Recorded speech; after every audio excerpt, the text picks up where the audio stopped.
పవన్ కళ్యాణ్ లాంటి పెట్టుకొని ఉత్తరాంధ్రలో మెజార్టీ స్థానాలు సంపాదించి మనం అధికారం కొట్టగలం. జగన్మోహన్ రెడ్డి గారిని కోస్తా అంటే దక్షిణ కోస్తాలో రాయలసీమలో మనం కొట్టలేము అని చెప్పి చంద్రబాబు నాయుడు గారు బాగా భావిస్తూ 2014లో గేమ్ ఆడాడు, 2019లో అటర్ ఫ్లాప్ అయ్యాడు, 2024లో మళ్ళీ అటర్ ఫ్లాప్ కాబోతున్నాడు. ఎందుకంటే మెజార్టీ ఆఫ్ పీపుల్ రాష్ట్రంలో మాట్లాడుకునేది ఏంటంటే జగన్మోహన్ రెడ్డి గారు ఈస్ట్ గోదావరి వెస్ట్ గోదావరి గట్టిగా పట్టుకుంటే ఖచ్చితంగా మళ్ళీ ఈసారి 150 కాదు 160 కొట్టినా ఆశ్చర్యం లేదు అనేటట్టు మాట్లాడుకుంటున్నారు.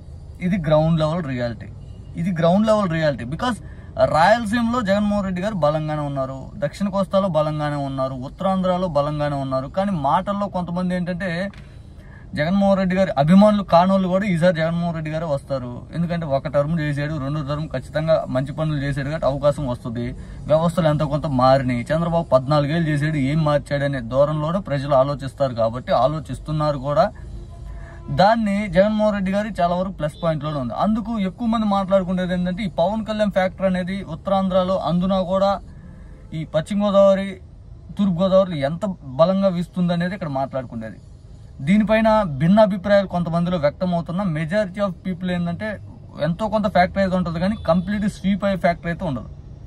ఖచ్చితంగా తూర్పు గోదావరి పశ్చిమ గోదావరిలో కాపు నాయకులు, కాపు జాతి సంబంధించిన వ్యక్తులు, పక్కా కాపులు అనుకునే వాళ్ళు జగన్మోహన్ రెడ్డి గారి వెంటే ఎక్కువ మంది ఉన్నారు. ఇంకా అని బలంగా మనం మాట్లాడుతున్న తరుణంలో పార్థదాస్ అని చెప్పి ఒక అతను ప్రముఖ సెఫాలజిస్ట్, ఆయన 51 నియోజకవర్గాల్లో అంటే 6 జిల్లాల్లో ఉమ్మడి 6 జిల్లాల్లో 51 నియోజకవర్గాల్లో దాదాపు 7,500 ఆయన శాంపుల్స్ సేకరించి ఒక సర్వే రిపోర్ట్ని అయితే వదలటం జరిగింది. అందులో నెల్లూరు, కృష్ణా, తూర్పు గోదావరి, పశ్చిమ గోదావరి, శ్రీకాకుళం, అనంతపూర్ అంటే జగన్మోహన్ రెడ్డి గారికి ఇది ఆపోజిట్ గా ఉండే ఏరియాల్లోనే ఆయన ఎక్కువగా సర్వే చేశాడు అని చెప్పి కూడా వాళ్ళ తరపున కూడా చెప్పాడు. అంటే 2014లో జగన్మోహన్ రెడ్డి గారికి ఎక్కువ దెబ్బ కొట్టిన ప్రాంతంలో ఈ ఉత్తరాంధ్ర, తూర్పు గోదావరి, పశ్చిమ గోదావరి, అనంతపురం, శ్రీకాకుళం. ఈసారి వాటిలో ఎలా ఉండబోతుంది అనేది ఆయన ప్రముఖ సెఫాలజిస్ట్ ఆయన పార్థదాస్ ఆయన పక్కా సర్వే రిపోర్ట్ తోటి ఆయన చెప్పడం జరిగింది. 51 నియోజకవర్గాలు 7,500 శాంపుల్స్ ఆయన స్వీకరించాడు. అందులో మళ్ళీ జగన్మోహన్ రెడ్డి గారే అధికారంలో రాబోతున్నాడు. జగన్మోహన్ రెడ్డి గారు ఇంకా బలంగానే ఉన్నారు. దాదాపు 31 నియోజకవర్గాల్లో జగన్మోహన్ రెడ్డి గారు బలంగా ఉన్నాడు. 20 నియోజకవర్గాల్లో జనసేన, టీడీపీ కూటమి బలంగా ఉందంటే వాళ్ళ అధికారంలోకి వచ్చే ఛాన్సెస్ అయితే మళ్ళీ ఈ సర్వే ద్వారా కూడా చెప్పొచ్చు. ఎందుకంటే 51 తీసేస్తే ఇంకెంత ఉంటాయి, ఇంకా బొచ్చాడా. ఏదైనా కానీ ఒకటి జగన్మోహన్ రెడ్డి గారు రాయలసీమలో 52 సీట్లు, దక్షిణ కోస్తాలో వీటన్నిటిలో బలంగా ఇంకా ఉన్నాడు. మీరు ఎంత భావించినా ఏం చేసినా జగన్మోహన్ రెడ్డి గారు, మీరు 1000 కట్టిపుల్లలు అడ్డు పెట్టినా జగన్మోహన్ రెడ్డి గారు అధికారంలోకి వస్తారు. పచ్చ మీడియా మాటలు ఎలా ఉంటాయంటే నైట్ గుంతలు దగ్గర రేపు పొద్దున్నే బిల్డింగ్ కట్టేసా ఉంటారు. ఆ మాటలు నమ్మినోడు ఎవడైనా బూజింగ్ మాటలు మనం ఏడబడతాం.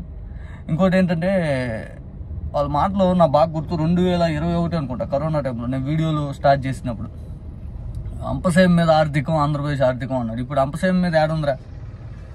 వాళ్ళ మాటలు అలాగే ఉంటాయి. దయచేసి వాళ్ళని నమ్మారనుకోండి భూతద్దాల్లో చూపించేది కదా బంగారం అంటాడు. దగ్గరికి వెళ్ళి చూస్తే అది బంగారం కాదు, ఇత్తడి కాదు, ఇంకా అసలు దేనికి పనికిరాని చచ్చు సన్నాసిలాగా తయారైతుంది. ఒక వస్తువుని చూపించే వాళ్ళు బంగారం మైమరిపించగల శక్తి వాళ్ళ దగ్గర ఉంది. కానీ అది మనం తర్వాత తెలుసుకొని బాధపడే కాడికి ముందే తెలుసుకుంటే మంచిది. ఈ 20 నియోజకవర్గాల్లో కూడా మనం వర్క్ చేసి మనం కొట్టవచ్చు. ఏదైతే ఈ పార్థదాస్ అనే ఆయన ఈ తూర్పు గోదావరి, పశ్చిమ గోదావరి, శ్రీకాకుళం, అనంతపురం ఈ ఏరియాలో ఎక్కువ చేశాడు కాబట్టి ఒకసారి మనం కూడా ఆలోచించి గ్రౌండ్ లెవెల్లో ఇంకా మనం గట్టి వర్క్ చేస్తే ఆ 20 కూడా వాళ్ళ మొఖాలకి రావు. అవి కూడా ఎక్కువ నేను చెప్పాలంటే వాళ్ళకి అవి ఇచ్చినా కూడా దండగా వాళ్ళకి.